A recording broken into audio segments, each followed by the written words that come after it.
You ever wake up, look out your window, and just know your day's about to get weird? Yeah, well, imagine stepping out onto your dock, coffee in hand, just in time to watch the neighborhood tyrant herself, Cordelia Blackthorne, roll up with all the subtlety of a SWAT raid. She's got her pink blazer on, so blindingly bright it ought to be registered as a weapon, and she's pointing at my old fishing boat like I parked a garbage truck next to her country club. But here's where it gets good. She's not alone. Tow truck rumbling, board members clutching clipboards and phones, ready to film whatever takedown they think is about to happen. That's the thing about folks like Cordelia. They love a public spectacle at least until the curtain falls on them. Now, what Cordelia doesn't know, what nobody out there on that dock knows, is that her little HOA empire built on threats and technicalities is about to crash headlong into something way bigger than herself. See, I'm not just another retiree with a mug of coffee and a faded blue boat. I'm the last headache she's ever going to have. Cordelia starts her speech about aesthetics and property values like she's defending the Alamo. Her cronies line up behind her. Beatrice, the self-appointed paper pusher with a camera. Margaret, her enforcer with a stack of fines thick enough to choke a horse. Nathaniel, her husband, her muscle, the guy who built half the illegal docks around here. And Jake, the tow truck guy. Poor guy looks like he'd rather be anywhere else. Ma'am, you got paperwork for this? He asks, because even he knows you don't just drag off boats without crossing your TS. Cordelia waves him off, already reaching in her purse for one of her infamous violation stickers. And that's when I decide to play my hand. I pull out a manila folder, one that's been waiting for this exact moment. Before you touch anything, I say, maybe check who really has jurisdiction over these waters. You could hear the air change. Even the loons shut up. I crack open the folder, and out comes a stack of old, official-looking documents. This isn't Timber Lake, like your sign says. It's Timber Float Station 7, a federal waterway since 1887. I hold up the papers, the old Army Corps of Engineers seal gleaming in the sun, and suddenly Cordelia's confidence starts leaking out of her like air from a popped tire. She tries to bluster, claims the lake's private. They've managed it for years, blah, blah, blah. But the truth is right there in black and white. Every structure, every dock, every improvement she's pushed through without a federal permit? Illegal. Not HOA illegal, federally illegal. We're talking $25,000 a day per violation.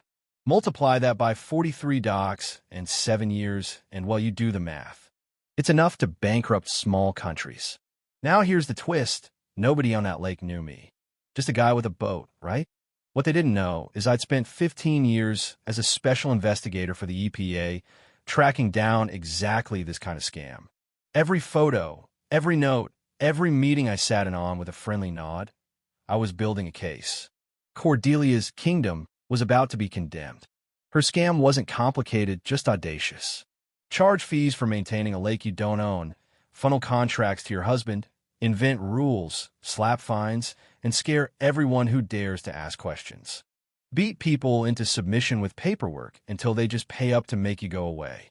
Nathaniel's construction company raked in the cash. Beatrice handled the official sounding letters, and Margaret shuffled the money into a maze of shell companies. It was all smoke and mirrors, just thick enough that nobody bothered to push through until now. Jake, bless him, is the first to break the silence. Lady, maybe call your lawyer. He's not about to get hauled into federal court over a pink blazer's say-so. Cordelia's voice starts to crack. He's bluffing. These documents aren't real.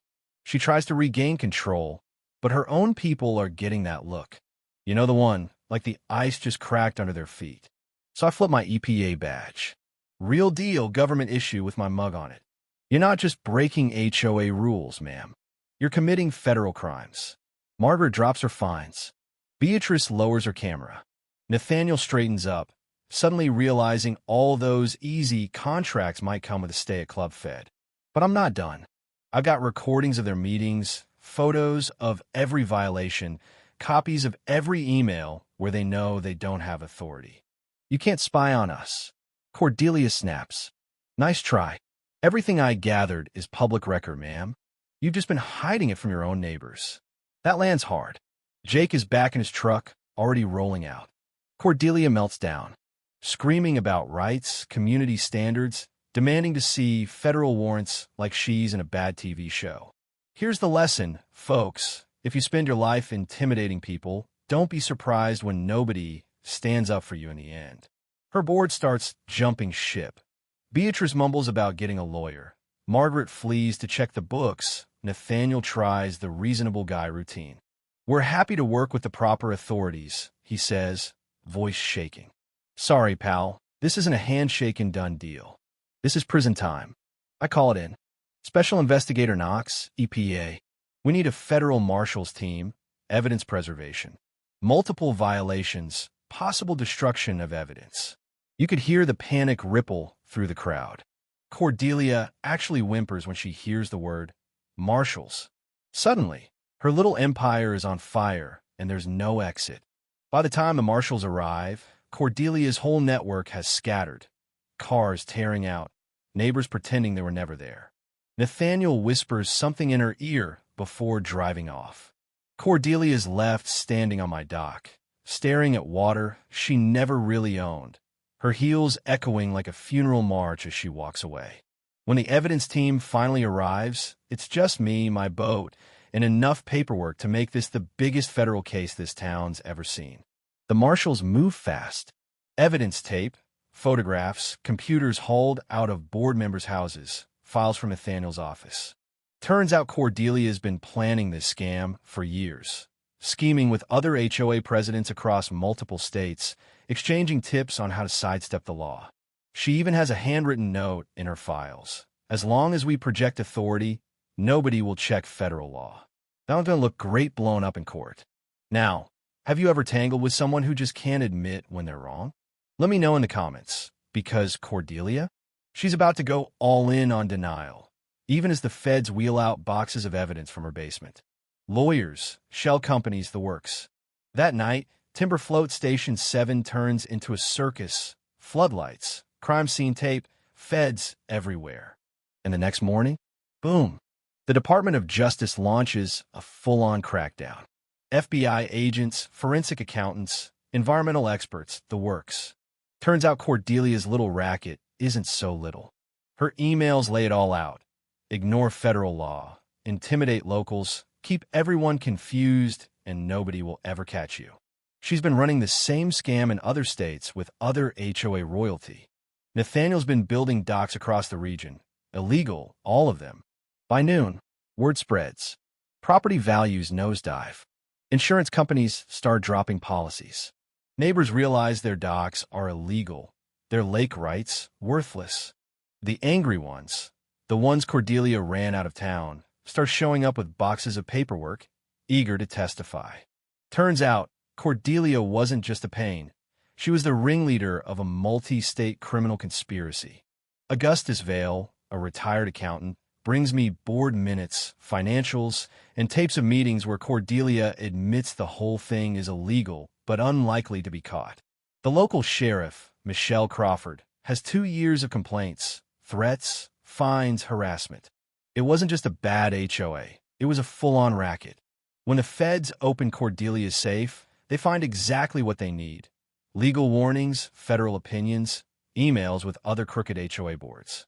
She knew what she was doing was illegal. She just figured nobody would ever check. Well, they did. A few weeks later, indictments drop like rain. Cordelia gets 18 counts: environmental crimes, wire fraud, money laundering, conspiracy. Nathaniel gets hit even harder. The other board members take deals and start singing. Cordelia's Lake? Federal property now. Docks bulldozed, the water cleaned up, community finally free to just enjoy their homes without pink blazer tyranny. And the twist? Timber Float Station 7 becomes a test case, a warning to every other HOA trying the same thing. FBI calls it the Cordelia Protocol. Hundreds of arrests follow. Multi-state scam gone. The lake turns crystal clear. Real estate values skyrocket. Locals picnic where Cordelia's illegal marina used to be. 6 months on, I sit on my dock. Now, just a regular old guy with a coffee and a fishing pole. Augustus drops, with an envelope full of newspaper clippings. The DOJ is cracking down everywhere. Hundreds of millions in fines, criminal empires exposed, all because one HOA queen couldn't resist a little extra power. Cordelia? Orange jumpsuit, not pink. Federal justice, not HOA authority. My business card now says Senior Special Investigator, with a hotline for any HOA president who wants to ask about federal law. Oddly quiet line. So what do you think? Ever dealt with a Cordelia in your life? Ever had to face down a bully who thought they were untouchable? Tell me your story below, or drop a scales of justice emoji if you think the law ought to mean something. Smash that like button if this saga made you cheer, and hit subscribe for more stories where the little guy and federal law comes out on top. The lake's calm now. The water's clean. And somewhere in a federal cell, Cordelia Blackthorn's probably wondering if fuchsia pink comes in prison stripes. That, friends, is justice.